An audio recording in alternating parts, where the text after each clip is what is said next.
Hey guys, thanks so much for stopping by songsareforsinging.com. You're listening to the Tips and Tricks podcast. Well, we're talking about rehearsal today and want to talk about how to improve the quality of your band rehearsal. Now, I think the thing that I'm talking about in this episode, I think it works if you have a midweek rehearsal. I think it works if you just rehearse early Sunday morning, even if you have to do a quick run through.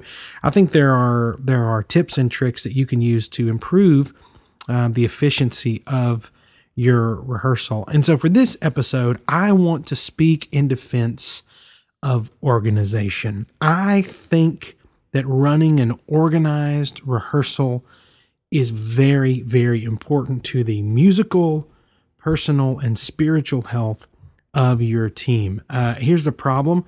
Musicians typically are not that organized. And so I know when I say that, it may feel a little daunting, may feel a little like, well, it's just like my natural thing, Todd. And I don't know if I don't know if there's really a value in my life for being organized. Well, here's what I want to tell you. There's a great thing, the great benefit of being organized. And that is this.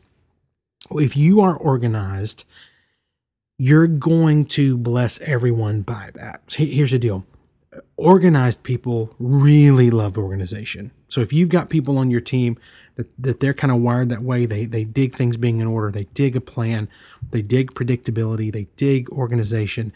Obviously they're going to love it if you run your rehearsal that way. But let me tell you this, your wild, crazy, spontaneous people, that other half of the team who are much more loose, who really kind of come flying into rehearsal and they don't have their stuff, but they're great at improving and being spontaneous. Let me tell you something.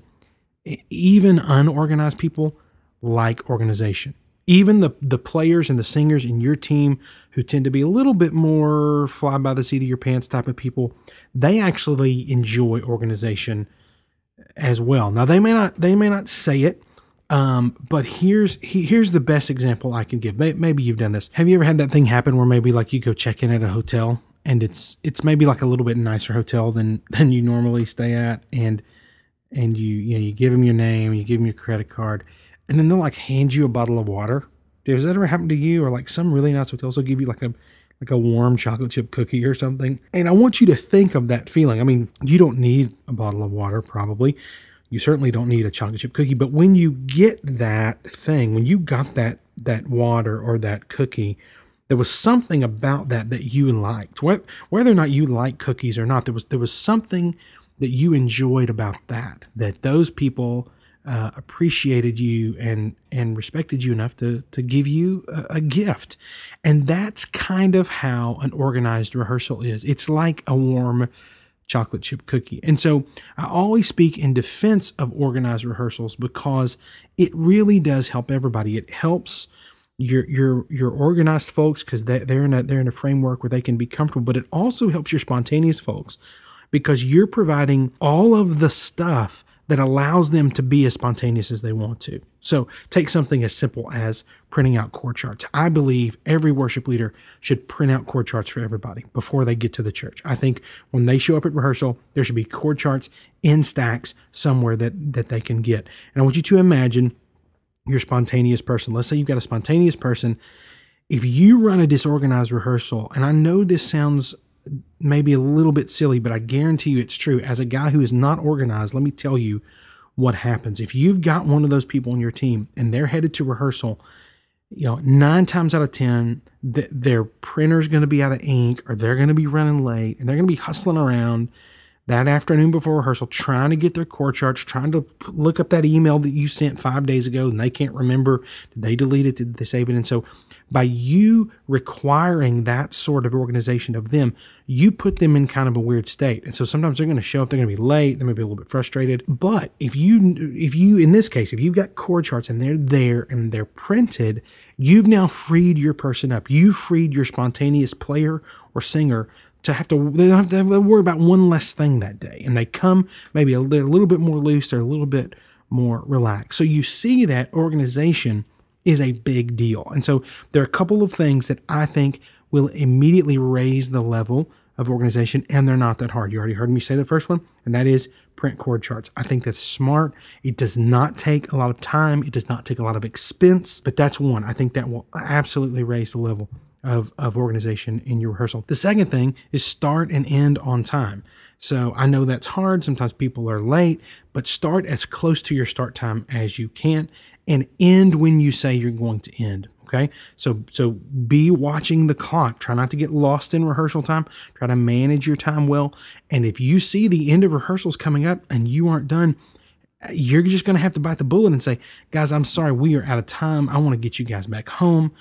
We will work on this Sunday morning before the service. We will find a time to do this. We will be fine. But we definitely want to, we don't want to overstay rehearsal. We don't want to stay too long. Feel like we're ready, but we're a little bit tired. And so what you've done there is that you've not only been organized, but you've shown you've prioritized their time and that you are taking the responsibility of, hey, maybe I mismanaged rehearsal a little bit. I spent too long on that one song or that transition.